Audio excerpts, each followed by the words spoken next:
अस्सलाम वालेकुम class 7th। आपका जो आज लेक्चर है वो है 14। तो इसमें हम एक्सरसाइज ये हिस्सा दोम जो है आपके सामने हिस्ट्री का है, तारीख। इसमें चैप्टर नंबर 2 के जो लॉन्ग क्वेश्चन आंसर्स हैं मैं आज उनके आपको निशान लगाऊंगी। तो ये जो पेज नंबर 53 पे आपके मेंशन है ये लॉन्ग क्वेश्चन आंसर। जो पहला क्वेश्चन है, मुगलिया सल्तनत के फैलाव इस्तेहकाम में जलालुद्दीन मोहम्मद अकबर का किरदार बयान करें। इसका जो आंसर है वो आपके पेज नंबर 27 पे है। मुगलिया सल्तनत के फैलाव इस्तेहकाम में जलालुद्दीन मोहम्मद अकबर का किरदार ज़ेर बयान है। यहाँ से लेकर इसका क्वेश्चन नंबर 1 का आंसर पेज नंबर 28 यहाँ तक, ये जौनपुर को फतह किया, ये क्वेश्चन नंबर 1 का आंसर है।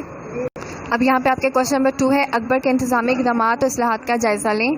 इसका जो आंसर है ये आपकी पेज नंबर बुक 29 पर है। अकबर की इस्लाहात यहाँ से लेकर पेज नंबर 33 यहाँ तक है, नुमाया कारनामे इंजाम दिए। ठीक है, यहाँ तक इसका कंप्लीट आंसर है जो आपने रीड करना है, याद करना है। ठीक है, अब क्वेश्चन नंबर 3 है, अकबर की जानशीनी का हाल बयान करें।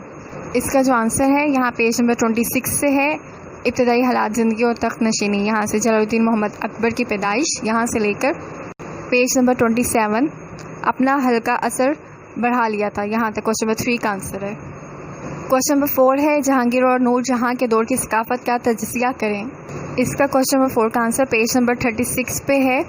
जहांगीर और नूर जहां के दौर की सकाफत के अहम पहलू दर्ज झेल हैं। यहाँ से लेकर आपका क्वेश्चन नंबर 4 का आंसर है पेज नंबर 37। मौसीकी का जो पैराग्राफ है यहाँ पे, इसकी रूह परवाज कर गई। ठीक है, ये क्वेश्चन नंबर 4 का आंसर है आपका। क्वेश्चन नंबर 5 है, वजाहत करें कि शाहजहां का दौर हुकूमत मुगलिया दौर का सुनहरी ज़माना कहलाता है। इसका जो आंसर है ये आपकी पेज नंबर 38 पे है। शाहजहां का दौर हुकूमत मुगलिया दौर का सुनहरी ज़माना, यहाँ से लेकर आपका क्वेश्चन नंबर 5 का आंसर है, यहाँ से यहाँ तक पेज नंबर 39। ठीक है, ये क्वेश्चन नंबर 5 का आंसर है आपका।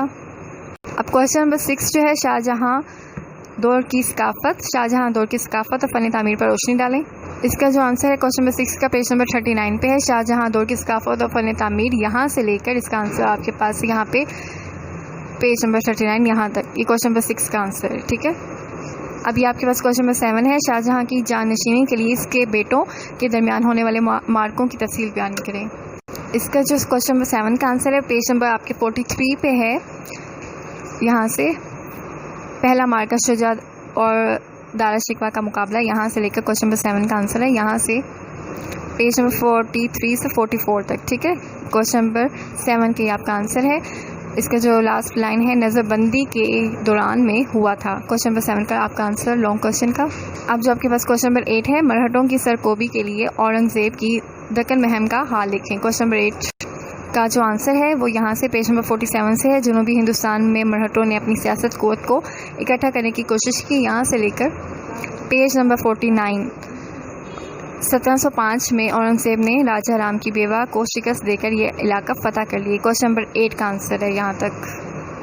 क्वेश्चन नंबर 9 जो है, हिंदुस्तान की तारीख में औरंगज़ेब के मुकाम का तजज़िया करें। ये क्वेश्चन नंबर 9 का जो आंसर है पेज नंबर 49 से है। बड़े सग़ीर पाक हिंद की तारीख में औरंगज़ेब को बहुत अहम मुकाम हासिल है, यहाँ से लेकर पेज नंबर 50 पे है, यहाँ तक आपका जो है इस क्वेश्चन नंबर 9 का आंसर है। ये आपके लॉन्ग क्वेश्चन आंसर्स जो मैंने निशान लगाए हैं, आपने इसे अच्छी तरह से याद करना है। अब जो आपका सेकंड टॉपिक है वो आपका इंग्लिश कंस्ट्रक्टिव ग्रामर का है। लेसन नंबर 14 पेज नंबर 41 पे, use of shell will. We use will or shall to express some action to be done in future in the sentence. Shall is used with first person to express simple future tense. Will is used with the second and third person to express simple future tense. ठीक है, जो will और शैल का इस्तेमाल जो है हम इन फ़िक्रात में करते हैं जिनमें आने वाले वक्त की बात की जाए, यानी कि फ्यूचर की बात की जाए, उसमें हम शैल और विल यूज़ करते हैं। आमतौर पर जो आई वी है उनके साथ शैल यूज़ करते हैं, बाकी सबके साथ विल आता है। अब यहाँ पे आपके पास एग्जांपल है, मैं किताब खरीदूंगा, आई शैल बाय अ बुक। क्या मैं किताब खरीदूंगा, ये इंटरोगेटिव सेंटेंस है। Shall I bye a book, इसमें जो है हेल्पिंग वर्ब है वो आपका पहले फर्स्ट पे आ जाएगा। मैं किताब नहीं खरीदूंगा, ये नेगेटिव सेंटेंस है। I shall not buy a book, इसके साथ जो आपका हेल्पिंग वर्ब है उसके साथ नॉट आएगा, ये आपका नेगेटिव सेंटेंस हो जाएगा। ठीक है, इसमें यहाँ पे आपके पास है आई वी के साथ विल लगाने से पुख्ता इरादा या वादा मतलब होता है, जबकि शी दे ही यू के साथ शेल जो है वो हुक्म को ज़ाहिर करता है, किसी धमकी को, यानी कि किसी ऑर्डर को ज़ाहिर करता है। आई विल हेल्प यू, मैं ज़रूर तुम्हारी मदद करूँगा, तुमको ज़रूर सज़ा मिलेगी, यू शैल बी पनिश्ड। अब यहाँ पे जो है इस एक्सरसाइज में आपके पास ये solve fill in the blanks जो है वो सॉल्व की हुई है। इसमें आपने शैल और विल लगाना है। Shall I be playing, shall we be reading.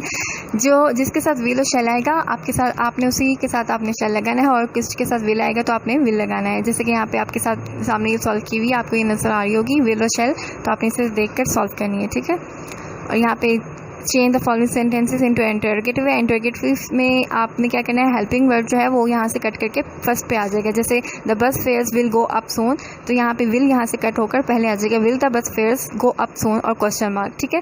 ये आपका इंटरोगेटिव सेंटेंस हो जाएगा। इसमें हेल्पिंग वर्ड फर्स्ट पे आ जाए और लास्ट में क्वेश्चन मार्क आता है, वो आपका इंटरोगेटिव सेंटेंस होता है। यहाँ पे rewrite the following sentence correctly. अब यहाँ पे सेंटेंसेस जो हैं वो आपने करेक्ट राइट करने हैं। जैसे कि यहाँ पे है our class is going to the textile museum tomorrow, तो यहाँ पे क्या हो जाएगा विल गो, ठीक है। यहाँ पे विल ट्रैवल है, वी के साथ शैल लगाएंगे। इस तरह से वी मे के साथ यहाँ पे मे की जगह शैल आएगा, और म्यूजियम मुगल का एम कैपिटल, जी का गार्डन का जी कैपिटल, हसन का एच कैपिटल, ए अब्दाल का ए कैपिटल, ठीक है। जो नेम्स उनके जो पहला वर्ड है कैपिटल आएगा, जैसे ओवर है ओ कैपिटल फर्स्ट वर्ड, ठीक है। इस तरह से आपके पास यहाँ पे लेसन नंबर 15 है, पेज नंबर 43 पे, use of has, have and had. तो ये जो हैज़, हैव, हैड है, ये फ़र्द या चीज़ की मलकियत या ताल्लुक़ को ज़ाहिर करने के लिए इन अल्फाज का इस्तेमाल किया जाता है। ही, शी, इट और सिंगुलर सब्जेक्ट के साथ हैज़ आता है, और जबकि वो यू, दे जो प्लूरल सब्जेक्ट्स हैं उनके साथ हैव का इस्तेमाल होता है। जैसे कि यहाँ पे आपके पास एग्जांपल है, इस लड़की के पास एक किताब है, शी हैज़ अ बुक, मेरी 2 आंखें हैं, आई हैव 2 आइज़। असलम के पास बंदूक ना थी, असलम हैड नो गन, ठीक है। यहाँ पे पास्ट टेंस की बात हो रही है तो इसलिए यहाँ पे हैड यूज़ हुआ है। अब यहाँ पे आपके पास इंटरोगेटिव सेंटेंसेस हैं, ये प्रेजेंट है और यहाँ पे ये पास्ट है। Have I a story book, तो ये पास्ट में हैड है। जो हैव है वो आपके पास हैड हो जाएंगे, जैसे हैज़ है तो ये आपके पास पास्ट इंटरोगेटिव सेंटेंस बन गए हैं। अब यहाँ पे exercise of in the blanks with have, has और हैड, तो यहाँ पे आपके सामने ये एक्सरसाइज सॉल्व की हुई है हैज़ और हैव के बारे में। तो आपको जो बताया गया आई के साथ हैव आता है, शी और जो ही सिंगुलर सब्जेक्ट्स हैं उनके साथ हैज़ आता है। तो आपने इस एक्सरसाइज को सॉल्व करना है। और यहाँ पे आपके पास पेज नंबर 45 पे है lesson number 16, do you fly a kite, क्या तुम पतंग उड़ाते हो, क्या मैं मरी जाता हूँ। तो इसमें डू और डज की बात हो रही है। डू और does are called doing verbs in present tense. Present tense में इनको डू और डज जो है कोई किसी भी काम का होना, कोई एक्शन जो है, कोई भी काम जब होता है तो उसमें डू और डज लगाते हैं। तो यहाँ पे हमारे पास डू जो है वो सिंगुलर जो प्लूरल सब्जेक्ट्स होते हैं, जैसे आई यू हो गया, उनके साथ डू यूज़ होता है, और डज जो है सिंगुलर सब्जेक्ट के साथ यूज़ होता है, जैसे ही, शी, इट, ठीक है। जैसे यहाँ पे है क्या वो गेंद फेंकता है, तो यहाँ पे ही यूज़ हो रहा है, तो सिंगल सब्जेक्ट है तो इसलिए इसके साथ क्या यूज़ हो रहा है, डज यूज़ हो रहा है। और यहाँ पे आपके सामने ये नेगेटिव और इंटरोगेटिव की बात हो रही है। I eat, I do not eat, do I eat. इसमें हेल्पिंग वर्ब जो है, जब आप नेगेटिव सेंटेंस की बात करते हैं तो आई ईट है तो ये क्या हो जाएगा, डू के साथ नॉट आ जाएगा। हेल्पिंग वर्ब के साथ जब नॉट आता है तो वो आपका नेगेटिव सेंटेंस हो जाता है। और इंटरोगेटिव सेंटेंस में क्या होता है कि डू जो है, हेल्पिंग वर्ब जो है वो सेंटेंस के सब्जेक्ट से पहले आ जाता है, तो वो इंटरोगेटिव सेंटेंस हो जाता है। जैसे कि यहाँ पे डू और डस की जो एक्सरसाइज है वो सॉल्व की हुई है, आप इसे देख के अपनी बुक पे सॉल्व करें, इसे याद करें, ठीक है। अब यहाँ पे है lesson number 17, use of did. अब डिड का इस्तेमाल कहाँ होता है। डिड जो है वो एक पास्ट टेंस के बारे में जो आपका एक्शन हुआ होता है, यानी कि पास्ट में कोई एक्शन जब आप हुआ होता है तो उसकी जगह आप डिड यूज़ करते हैं, यानी कि डू और डज की जगह डिड यूज़ होता है। और डिड के साथ हमेशा फर्स्ट फॉर्म आती है। जैसा यहाँ है, मैंने एक किताब नहीं खरीदी, I did not buy a book. यहाँ पे बाय जो है ये फर्स्ट फॉर्म है, और डिड जो है वो आपको पास्ट टेंस को शो कर रहा है कि यहाँ पे ये जो बात हो रही है वो पास्ट टेंस के बारे में बात हो रही है। उसने घंटी नहीं बजाई, he did not ring the bell. इस तरह से एग्जाम्पल आपके सामने शो हो रही है। अब यहाँ पे जो इसकी एक्सरसाइज है वो आपके सामने रीराइट एज नेगेटिव सेंटेंस। जैसे कि यहाँ पे the peon rang the bell, तो यहाँ पे इसे हमने नेगेटिव में लिखना है। नेगेटिव में किस तरह से होगा, हेल्पिंग वर्ब डिड यूज़ होगा, उसके साथ नॉट आ जाएगा और फर्स्ट फॉर्म यूज़ होगी, रैंग की जगह रिंग आएगा, ठीक है। डिड के साथ हमेशा फर्स्ट फॉर्म यूज़ होती है। The peon did not ring the bell. My father left for Hajj, तो यहाँ पे क्या आएगा, डिड हमने नेगेटिव बनाना है तो my father did not left for हज, ठीक है। इस तरह से ये आपके सामने सॉल्व की हुई है, आप इसे देखिएगा और अपनी बुक पे राइट करें। जैसे कि यहाँ पे एक्सरसाइज है, इंटरोगेटिव बनाना है तो हेल्पिंग वर्ब जो है पहले आ जाएगा। डिड माजिद एट राइस है तो डिड के साथ फर्स्ट फॉर्म यूज़ होगी, did Majid eat rice. Did he catch a fish, ठीक है। साथ में लास्ट में क्वेश्चन मार्क लाजमी आएगा इंटरोगेटिव को शो करने के लिए। अब जो है ये आपके पास लेसन नंबर 18 है, पेज नंबर 51 पे नाउन के बारे में बात हो रही है। नाउन जो है किसी भी नाम, पर्सन का, प्लेस का, थिंग का, बर्ड, एनिमल के नेम को नाउन कहते हैं। जैसे कि यहाँ एग्जांपल है, पीपल के नेम्स हैं, प्लेसेस के, थिंग्स के, एनिमल, बर्ड, फ्रूट, वेजिटेबल्स के नेम्स हैं, तो ये आपके पास नाउन होगा। पीपल के नेम जैसे boy, sister, driver, places, workshop, जू, स्ट्रीट। यहाँ पीपल नेम में आप सारा और मरियम, इस तरह से ये भी लिख सकते हैं आप, ठीक है। एनिमल्स हैं, यहाँ पे एनिमल्स के नेम है, थिंग्स के नेम है, तो ये आपके पास नाउन है। अब लेसन नंबर 19 है काइंड्स ऑफ नाउन। नाउन की कौन कौन सी काइंड्स होती है? कॉमन नाउन होते हैं, प्रॉपर नाउन होते हैं और कलेक्टिव नाउन, मटेरियल नाउन और एब्स्ट्रैक्ट नाउन, ठीक है। इसके बारे में डिटेल से बात करते हैं कि कॉमन नाउन क्या होते हैं। कॉमन नाउन ऐसे नाउन होते हैं जो कॉमन हो, किसी भी चीज़, ऐसे आम लोग, आम आदमी, आम मकाम, आम चीज़ों के नाम को कॉमन नाउन कहा जाता है। प्रॉपर नाउन जो है वो पर्टिकुलर पर्सन के नेम और जगहों को प्रॉपर नाउन कहा जाता है, जैसे कि इसम मार्फ और इसम नकरा के बारे में आप पढ़ चुके होंगे। तो और कलेक्टिव नाउन जो होते हैं वो डिनोट करते हैं किसी भी ग्रुप को, किसी भी टीम को, किसी भी थिंग और पीपल्स को। तो पीपल को वो आपके पास जैसे आर्मी का ग्रुप है, क्लास है, टीम है, तो ये आपकी कलेक्टिव नाउन होगा। मटेरियल नाउन ऐसा नाउन जो आपकी किसी भी सब्सटेंस को, जो चीज़ आपकी वो चीज़ जिससे भी मटेरियल से बनी हो, तो वो आपके पास मटेरियल नाउन होगा। जैसे कि दूसरी चीज़ें बनती हैं किसी भी मटेरियल से, दूध, पानी, सोना, कपड़ा। और एब्स्ट्रैक्ट नाउन ऐसा नाउन जो सम क्वालिटी, स्टेट और एक्शन को रिप्रेजेंट करता है, जैसे कि लव, हेट, ब्यूटी, हैप्पीनेस, ठीक है। यहाँ पे आपके पास यहाँ लास्ट में शो हो रहा है सिंगुलर नाउन। सिंगुलर नाउन जो है वो ऐसा इसम है जो वाहिद यानी कि एक फ़र्द, एक जगह को जाहिर करता है। और यहाँ पे आपके पास प्लूरल नाउन है जो जमा को जाहिर करता है, काफ़ी सारे लोगों को, जगहों को और चीज़ों को। और काउंटेबल नाउन ऐसे नाउन होते हैं जिनको आप काउंट कर सकते हैं, जैसे कि table, number of chair, number of mangoes, ठीक है। और अनकाउंटेबल नाउन ऐसे नाउन होते हैं जिसको आप काउंट नहीं कर सकते, a piece of cloth, a piece of bread. और कंक्रीट नाउन ऐसे नाउन होते हैं जो मादी शय या चीज़ को जाहिर करें, जिन्हें देखने या छोटे से छूने से महसूस किया जाता है, जैसे कि pen, people, table, food, fish. अब यहाँ पे है कंपाउंड नाउन। तो मुश्तरक अस्मा इसको उर्दू में कहा जाता है, दो या दो से ज़्यादा अल्फाज से बनने वाले मुश्तरक अस्मा कहलाते हैं, ठीक है। जैसे कि यहाँ black board, dining hall, father in law.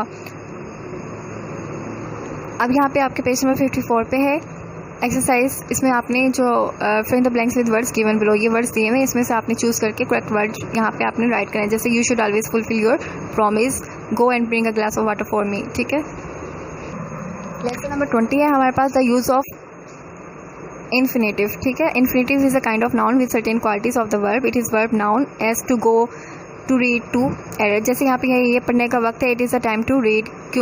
नुक्ताचीनी करना आसान बात है, द क्रिटिसाइज इज़ ईजी, ठीक है। इनके आखिर में जैसे ना आता है वो आपके पास जो है इन्फिनेटिव नाउन होंगे। और यहाँ पे है हमारे पास लेसन नंबर 21 है यूज़ ऑफ अपोस्ट्रोफ। अपोस्ट्रोफ जो है किसी भी नाम या चीज़ के साथ जब आप एस कोमा लगा के एस के इजाफा करते हैं तो वो अपोस्ट्रोफ होता है। जैसे ये अकरम की टोपी है, ये इकराम की टोपी है, दिस इज़ इकराम्स कैप। ये रानी की किताब है, दिस इज़ रानीज़ बुक। तो यहाँ पे एस के साथ कोमा लगा के एस के साथ इसका वर्ड के साथ एस के इजाफा किया जाए तो ये अपोस्ट्रोफ है। लेसन नंबर 22 है द जेंडर। जेंडर है जो आपके पेज नंबर 58 पे शो हो रहा है, सम कॉमन जेंडर्स। तो मस्कुलिन फेमिनिन की यहाँ पे बात हो रही है। तो यहाँ पे आपने मुज़क्कर मोनस जो है ये आपको पेज पे शो हो रहे हैं, पेज नंबर 59। तो ये आपने इसे अच्छी तरह से रीड करना है और याद करना है।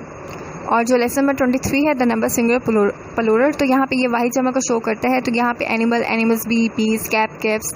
तो ये जो है आपके पास बुक में आपको शो किए हुए हैं, इसमें आपने अच्छे से इसे याद करना है।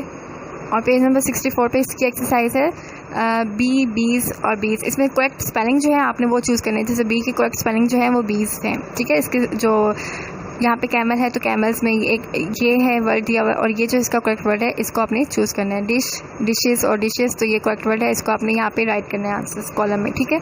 आज का लेक्चर जो है यहीं ख़त्म होता है। टेक केयर, अल्लाह हाफिज़।